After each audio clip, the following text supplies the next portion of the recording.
ॐ भूर्भुवः स्वः तत्सवितुर्वरेण्यं भर्गो देवस्य धीमहि धियो यो नः प्रचोदयात्.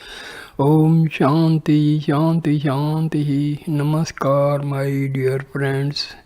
This is the 17th video on Sai Gita. The story of Gajendra the elephant. You will have to control your tendency to look outwards towards the body and its deeds and towards the mind with its thoughts and feelings. Instead, develop the inward vision of the sacred self. This is the true vision, the integral vision. There is a fine example of this in the ancient spiritual classic called the Bhagavatam. It is the story of Gajendra, an elephant who was caught by a crocodile. This elephant, Gajendra, had a strong ego and he was convinced that with his great strength he would be able to fight and free himself from the crocodile. But here two facts must be known. Elephants are very powerful on land. Crocodiles are very powerful in the water. When an elephant enters the water, he will not have so much strength, and when a crocodile comes out on land, he will also be less mighty than in his natural habitat, the water. In this case, because the crocodile was in the water, he was able to exercise all his strength, but the elephant Gajendra was very arrogant. He was blown up with ego and felt that no crocodile could ever be equal to an elephant who was the lord of the forest. He did not know that a crocodile in the water would be more than a match for any elephant away from land. For a long time, they fought relentlessly. Finally, the elephant got tired and lost all his physical as well as mental strength. He had placed all his confidence in his physical and mental prowess. But having exhausted all that, he began praying to the Lord. As long as his vision had been directed to his body, he did not look towards God. As long as he had confidence in his own bodily and mental strength, the thought of God did not arise and the Lord's grace did not descend.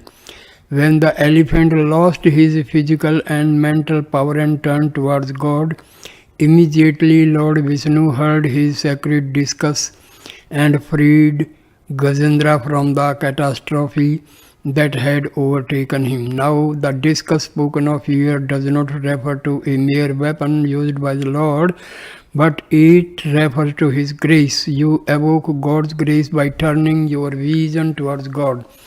Then God turns His vision towards you. Turn your vision towards God and see yourself. When will you acquire God's vision that will forever keep you in His grace? Only when you renounce all your egocentric beliefs in your own strength of body and mind, you gain God's grace. When you turn your vision towards God, put yourself wholly in His hands, and just as the elephant Gajendra did, surrender yourself completely to His will.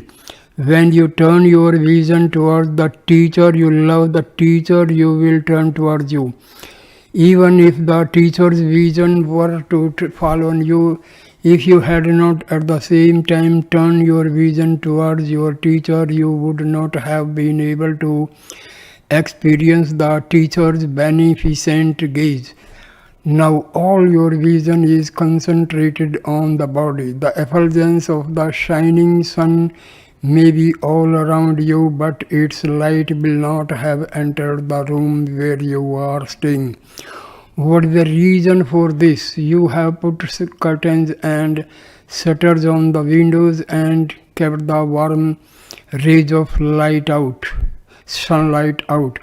Only when you break open these dark curtains and shutters will the effulgence of the sun enter your inner apartment. In the same way, you have covered your vision with shutters of doubt and ego and thick curtains of body consciousness, and so the rays of grace are not able to penetrate through and enter your heart. You might say, I have not been able to get the grace of God, but how will you be able to get it if you do not turn your gaze on Him? When you do not look to God, then surely you will not be able to see God. If I am standing directly in front of you and you are standing directly in front of me and we are looking at each other, what is that we will see? Who will you see in my eyes and who will I see in your eyes? We will see each other in each other's eyes. When we stand face to face, I can see my vision in you and you can see your vision in me. But if you stand behind or turn away, how can I see my vision in you or you see your vision in me? It would be impossible. In the same way, if you want your eyes to meet the eyes of God, you must come and be directly in front of Him and concentrate your vision on Him. When you do, He will turn His benevolent gaze upon you and you will see a vision of your higher self. When the sight of the elephant Gajendra was turned towards God, God's sight met with it, because God's sight then turned towards Him. Once that happened, all problems were automatically solved. The elephant of arrogance and the crocodile of attachment. Who is this elephant? This proud elephant is arrogance and pride. When a man is full of arrogance and pride, he develops desire. Desire may be compared to thirst. When this proud man develops thirst, he goes to the waters of the world to drink. Even before he enters these waters completely, attachment catches hold of him. Attachment and possessiveness are the powerful crocodile that rob you of all your strength and makes you cry so pitifully. Before entering the waters of the world, before having gained so many attachments, you will have only rarely cried. For example, before marriage, a young man will feel free and unencumbered, but after marriage there will be a continuous growth of attachments. Then one has to take care of wife, children and parents-in-laws and quite a few other relatives, and soon it feels like the whole world has laid hold of him and is pulling him down under the waters. Once you develop egoism and pride, then desires follow. Soon attachments come, and from attachments all these bonds develop. When bonds develop, you will be so distracted you will not be able to turn towards God and see Him. Only when you look towards God will you be able to see Him. Then He will look towards you and you will be able to perceive your own true image. Therefore Krishna cautioned, do not become a victim of this bondage. Arjuna, keep your mind clear and pure. Always look towards the immortal self, the universal principle. It is the one divinity existing in all things. Cultivate such sacred vision in your mind. Do not allow the weeds and shrubs of ego and body consciousness to develop in your heart. Instead, grow the tree of God's grace in your heart. Turn your sight towards God. Let this be your objective. Make that your goal. To become free, surrender your mind to God. The entire world is made up of three qualities. These qualities constitute illusion. They can be spoken of as density or inertia, action or reaction, and balance or harmony. Although their effects are very different, all three qualities befog your understanding. As long as these qualities reside in your heart, you will remain in bondage, embodiments of love. Among the three qualities enumerated above, the first two, namely inertia and excessive activity, are responsible for all the sorrows, grief, troubles and problems that you experience. Whenever torpor, laziness, drowsiness or sleepiness manifest, or whenever unconscionable fear or rage or hatred take hold of you, then you are overwhelmed by the quality of inertia or density, which in Sanskrit is called tamas. Whenever strong desires, frenzied activities, impatience, passion, emotional and self-interested actions of all kinds predominate, then the second quality, which is in Sanskrit called rajas, holds sway over you. When these two qualities are in control, your real human nature is forgotten. They bring out the animal nature and the demonic nature in human beings. Therefore, to begin with, these two qualities of tamas and rajas will have to be expunged from you. Root out the weeds of tamas and rajas. A farmer who wants to gain a good crop starts by removing the weeds from his field. As long as the weeds cover the field, depleting the soil of nutrients and energy, the crops will not have a chance. Therefore, the removal of this unwanted growth is an essential precondition for raising a good crop. In the same way, if you want to gain enlightenment, if you want to realize the bliss of the eternal self, if you want to abide in the unending joy of Atma, you will have to remove from the field of your heart the weeds of tamas and rajas. They have rooted there in the form of desire, anger, greed, delusion, pride and jealousy, the baneful inner enemies which must be conquered. These inner enemies are the children of tamas and rajas. They keep you locked up in delusion.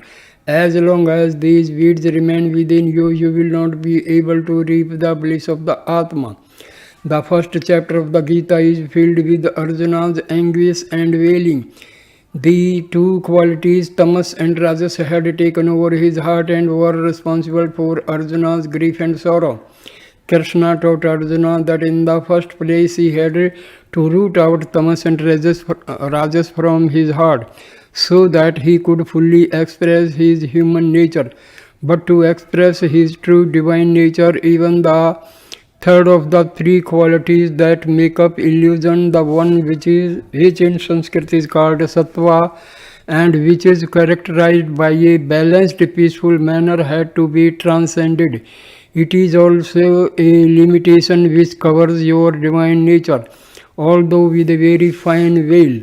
All three qualities keep you locked into the individual personality and prevent you from fully realizing your divine self. Krishna told Arjuna, offer all three qualities, tamas, rajas and sattva to me.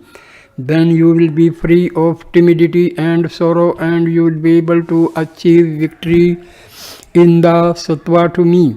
Then you will be free of timidity and sorrow, and you will be able to achieve victory in the world.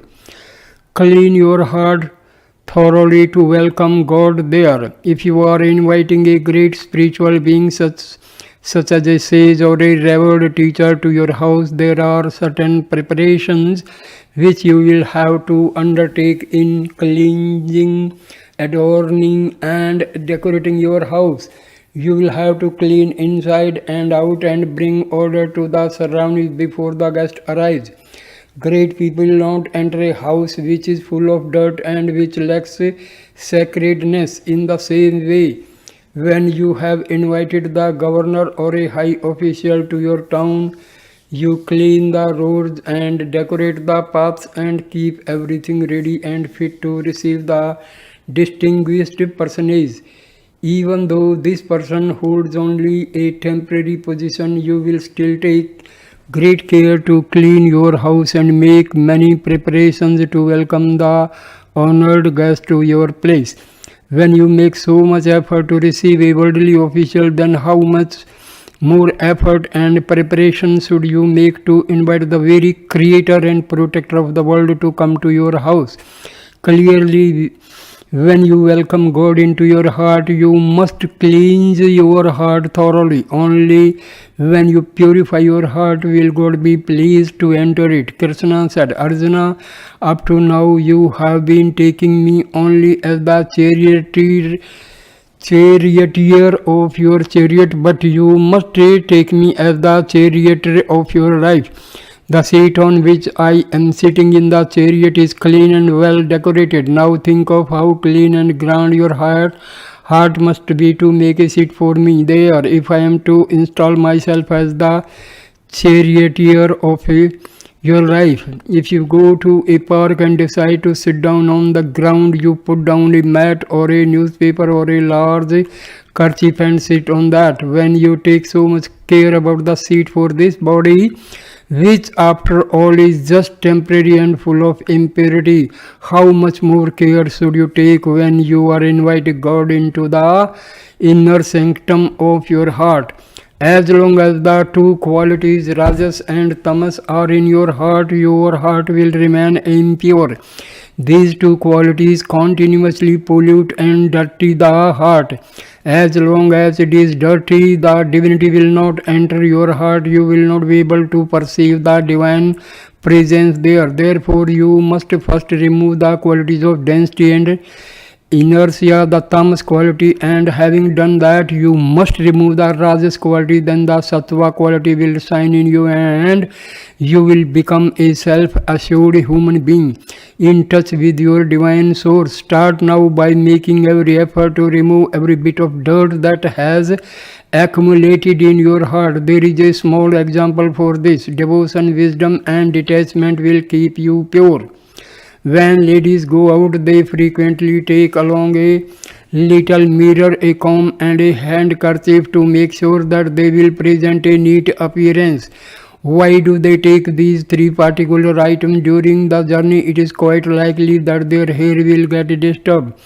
To put their hair back in order, they take the comb. To see if their hair is properly in place, they take the mirror.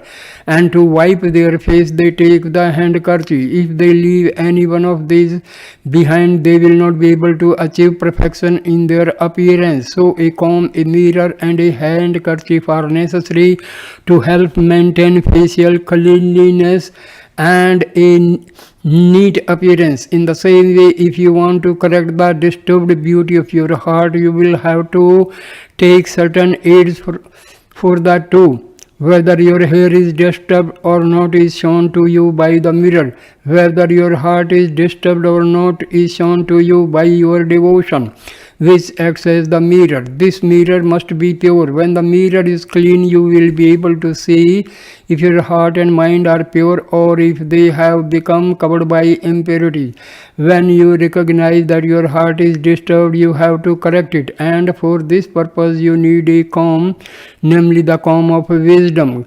Wisdom clarifies the heart and returns it to a state of order and beauty.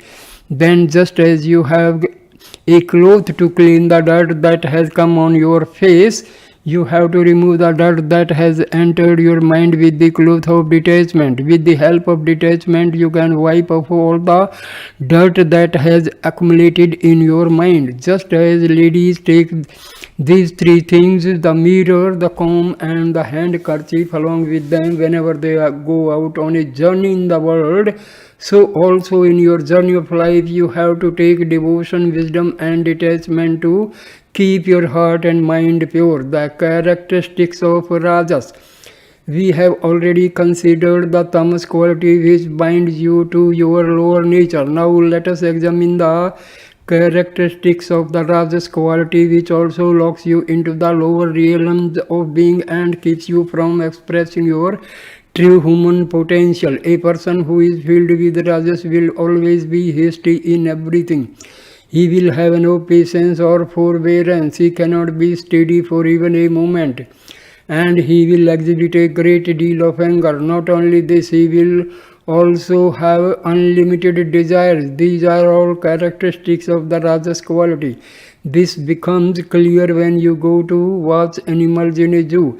Be it a cheetah, a tiger or a fox, they will not be quiet and steady for even a moment. The reason is that they are filled with an excess of Rajas.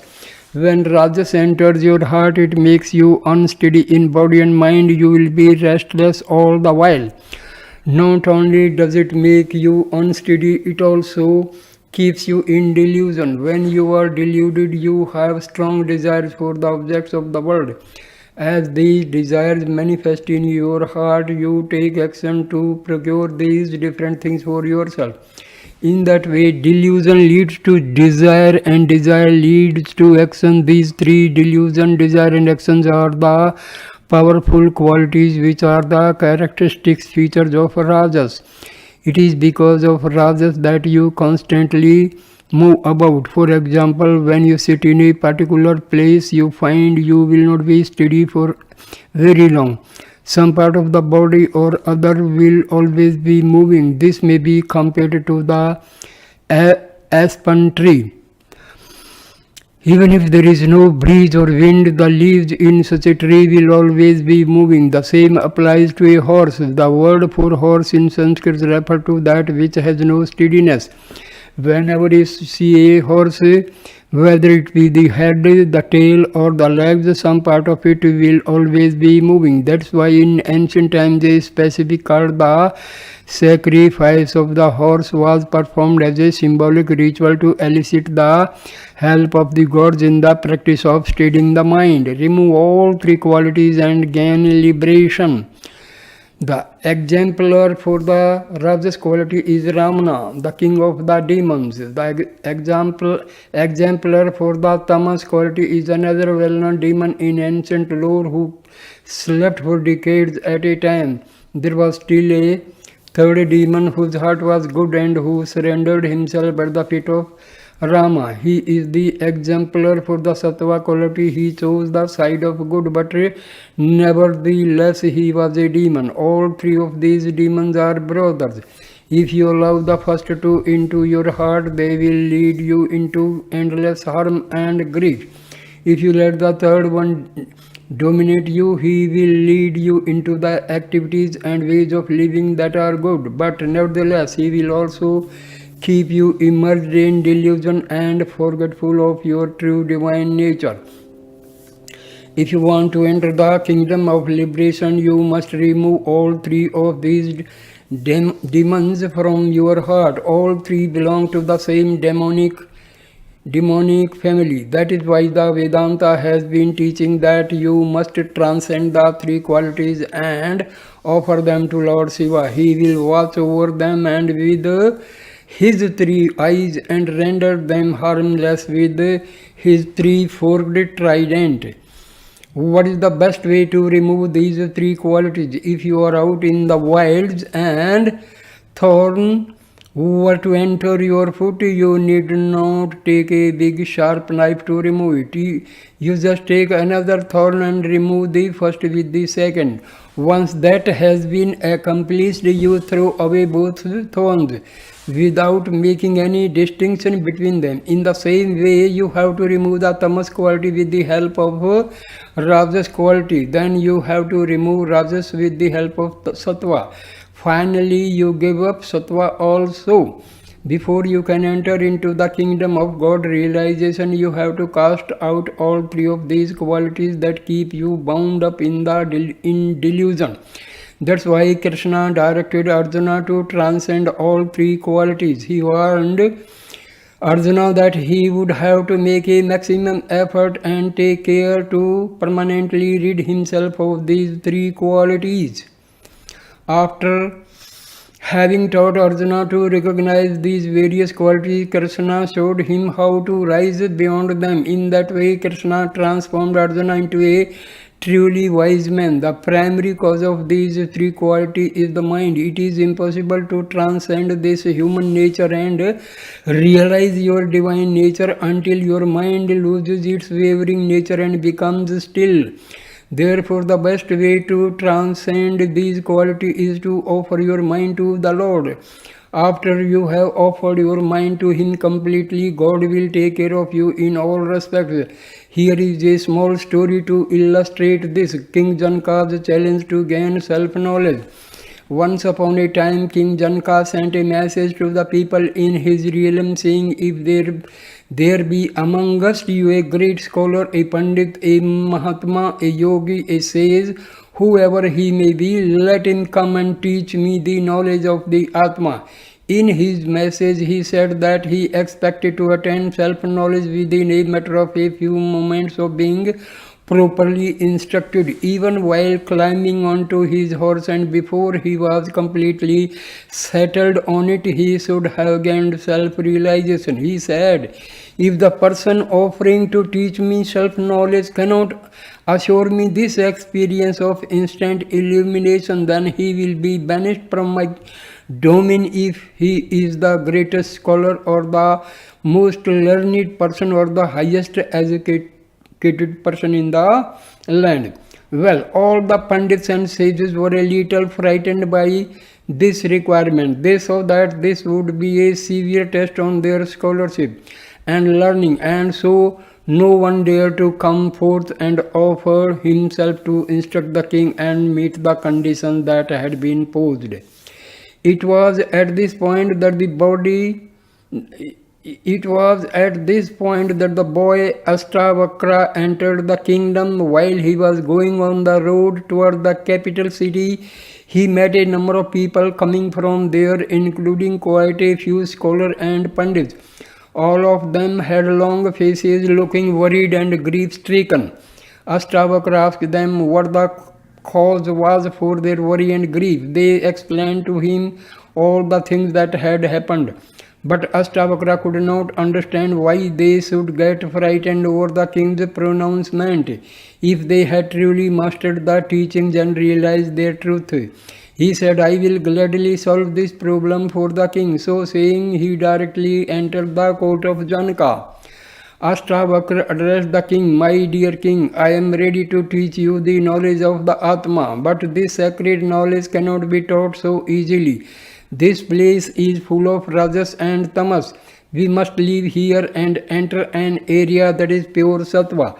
So they left the palace on horseback and went along the road leading out of the city towards the forest. As was the custom, whenever the king went outside the palace walls, the army followed close behind. But when they approached the forest, King Janaka directed the soldiers to remain outside and not follow them into the forest. Astavakra and Janaka went deep into the forest. Astavakra told King Janaka, I am not going to teach you the knowledge of the Atma unless you accept my conditions. I may be only a young boy, but since I am to teach you, I am in the position of preceptor. You may be an all-powerful emperor, but since you are going to learn from me, you are in the position of the disciple. Are you prepared to accept this relationship? If you agree, then you will have to offer the traditional gift to the teacher, the gift that is given by the disciple to the Guru. Only after you give me your offering will I start my instruction to you. King Janaka told Astavakra, the attainment of God is the most important thing to me, so I am prepared to give you absolutely anything you want.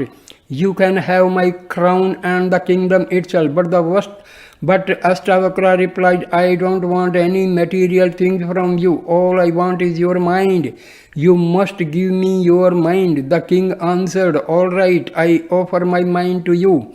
Up to now, I thought this was my mind, but from now on, it is yours only, yours alone. Janaka achieved self-realization. Astavakra told Janaka to dismount from his horse and leave it by the side, and then he told the king to sit down in the middle of the path. Astavakra walked further into the forest and sat quietly under a tree. Outside the forest, the soldiers waited for a long time. Neither the king nor Astavakra showed up, although it was long after the customary time when the king would have his repast. Both the officers and the soldiers who loved their king and were very faithful to him became anxious to find out what had happened to him. So one by one they stole into the forest to look for King Janaka and the little boy who was with him, suspecting some foul play. When they went along the path leading into the forest, they were relieved to find the king seated there in the middle of the path. His horse was standing next to him. The king had his eyes closed and he sat motionless. The boy Ashtavakra was not to be seen. The officers addressed the king, but he did not answer. They feared that Ashtavakra might have exercised some magic spell over the king and had made him lose consciousness. They went to look for the prime minister. The prime minister came and addressed Janaka, O king, O king, O king. But Janaka did not open his eyes. He did not move at all. The prime minister became very frightened. Not only the prime minister but all the other officials from the palace who had come were now getting thoroughly concerned. The king had always kept to a rigorous schedule. He took his supper at the same time every day. Now that time had long since passed, but the king still had not stirred. In this way, the day went on and evening came, but the king did not move from his position, sitting there immobile on the ground. Left with no alternative, the prime minister sent the chariot back to the city to bring the queens, thinking that if the queens spoke to the king, he would surely respond. The queens came and addressed the king. Maharaja, Maharaja. The king did not stir. There was absolutely no response from the king. Meanwhile, the soldiers searched thoroughly the whole forest for Ashtavakra. At last they found him under a tree. Ashtavakra was immersed in divine ecstasy. The soldiers called out to him and exhorted him to answer their queries. Ashtavakra came out of his self-absorbed blissful state. They implored him to come to the place where the king was. Ashtavakra asked them, why are you all so worried? The king is safe and everything is all right. But they insisted that Ashtavakra come along with them and brought him before the king seated in the middle of the path. The king had his eyes closed. His body was completely still. The soldier said, here, look for yourself. See what has happened to the king. Until that time, whether the prime minister or the other ministers or the queens or any of the court officials or soldiers or common people had called out and addressed the king, he neither opened his mouth in answer nor opened his eyes in acknowledgement. But now Ashtavakra came and spoke to the king. King Janaka immediately opened his eyes and replied, Master. Ashtavakra questioned the king. Well, the ministers have come and the soldiers have come and also many others have come. Why did you not reply to their entreaties? Janaka answered, thoughts, words and deeds are associated with the mind and I offered my mind entirely to you. Therefore, before I can use this mind for anything, I need your permission. What authority do I have to speak to anyone or use this mind in any way? Without your permission and command, I am not going to do anything. Ashtavakra told Janaka to put one foot in the stirrup and get up on the horse. By the time he had climbed up and seated himself on the horse and put his other foot in the stirrup, he had attained the direct experience of the Atma. Then Ashtavakra said to him, you have attained the state of God realization. For self-knowledge, total surrender of the mind is required. Once a person has offered up his mind and with it all his words, deeds and thoughts, then he will not have the authority or the power to perform any actions without the permission of the one to whom he has surrendered his will. As was the case with Ashtavakra and Janaka, so also with Krishna and Arjuna. Krishna told Arjuna, Arjuna, offer everything to me.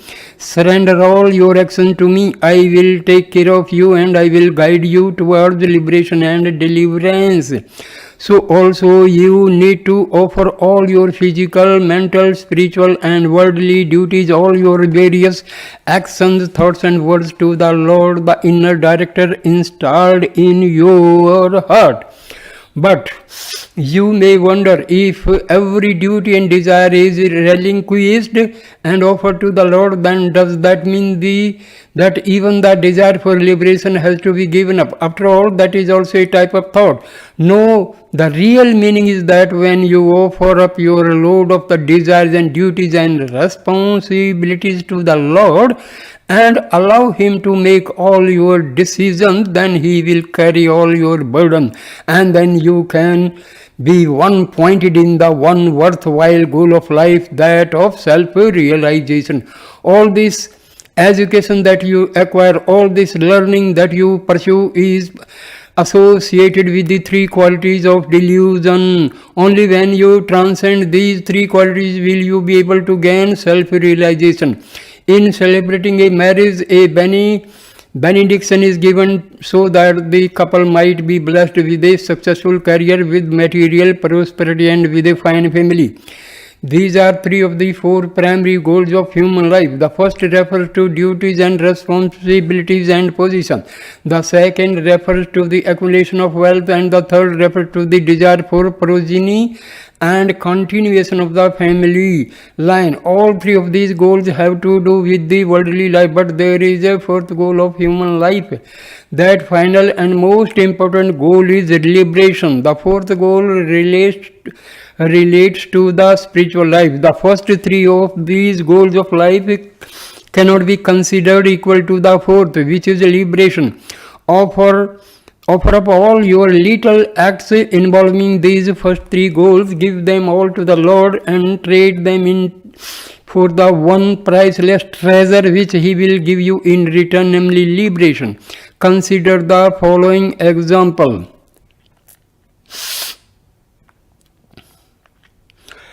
In Indian currency, the smallest denomination is a paisa. It is a small metal coin. 100 paisa is equal to 1 rupee.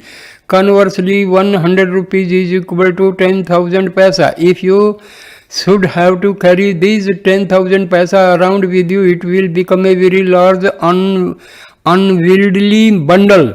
Also, it will be quite difficult to hide and protect such a big bag of coins. If you were to heap all of these 10,000 paisa into one small cloth, the cloth would soon get torn, and before long the coins would fall out.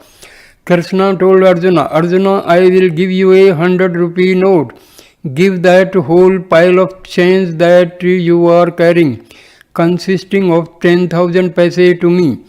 This 100 rupee note and this 10,000 paisa are equal to value. But what a great difference there is in the burden of carrying them around with you.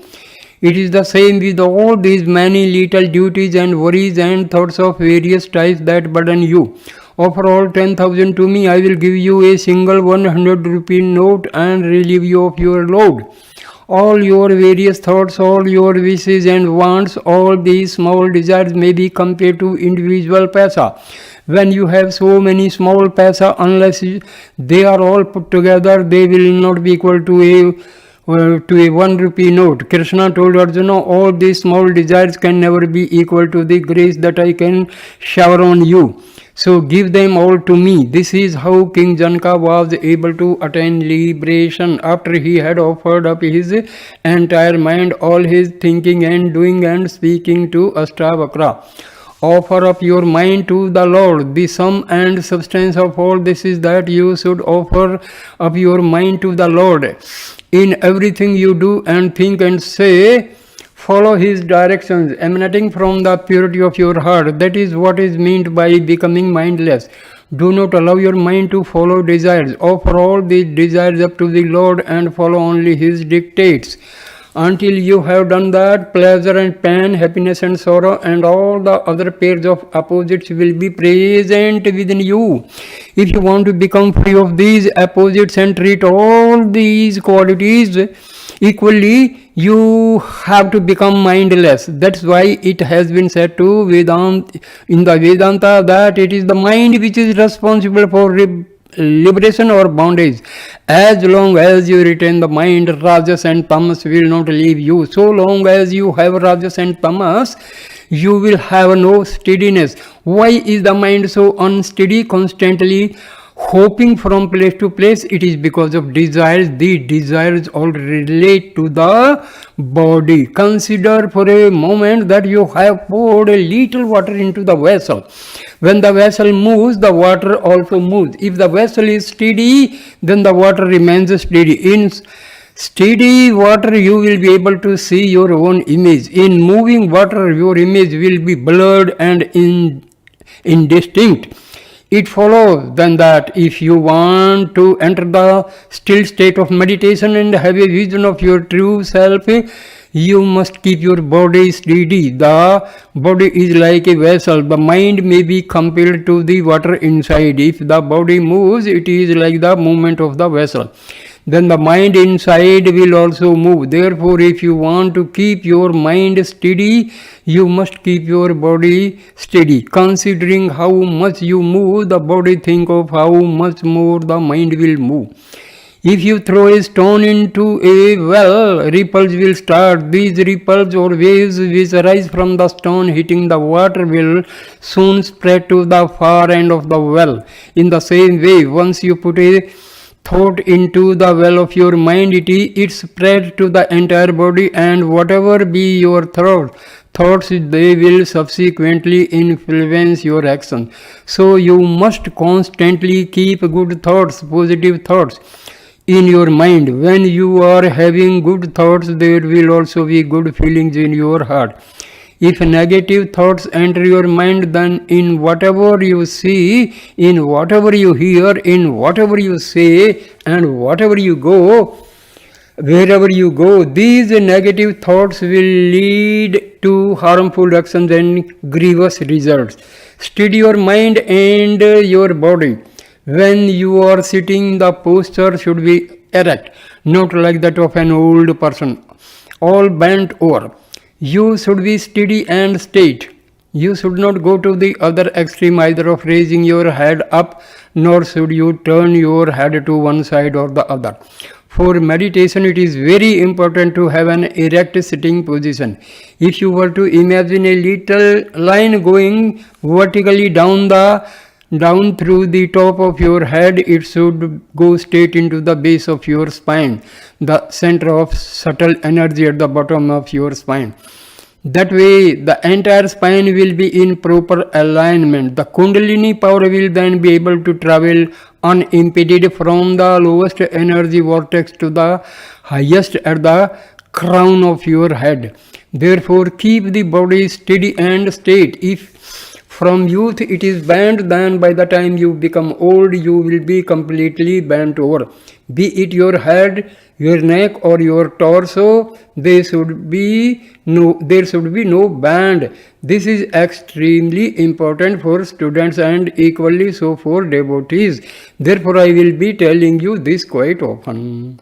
Why are you studying at all? What is the goal of your studies? Truly, you are studying in order to steady your mind and body. Except when you are playing, you should not be moving too much. Even when you are talking or when you are singing, you should be steady. In this way, right from childhood, if you can keep your body under control, it will be very useful to give you as an instrument to achieve meditation. Krishna gave these instructions to Arjuna in the Gita in order to turn Arjuna into an ideal representative of mankind, one who would serve as a model for all humanity. Krishna told him, Arjuna, I am taking you as my instrument so that by your example you will teach all of mankind. Arjuna became an ideal person since his wavering mentality was due to Rajas and Tamas qualities. Krishna told Arjuna to systematically rid himself of these two qualities and offer them to the Lord. Eventually, he would even have to give up being controlled by the third quality, the Sattva quality. In the second chapter of the Gita, the chapter on the wisdom teachings, Krishna explained a number of ways in which the three qualities that have been discussed here can be conquered. When you have completely expunged them from your mind, you will become transformed into a sage, a wise being, one who is steeped into the highest wisdom. So here ends the video. Thank you, my dear friends, for watching and listening this wonderful video. Thank you so much. Thank you, my dear friends. Om Sai Ram. Please like, comment and share the video and subscribe the channel. Thank you. Namaste. Jai Sai Ram.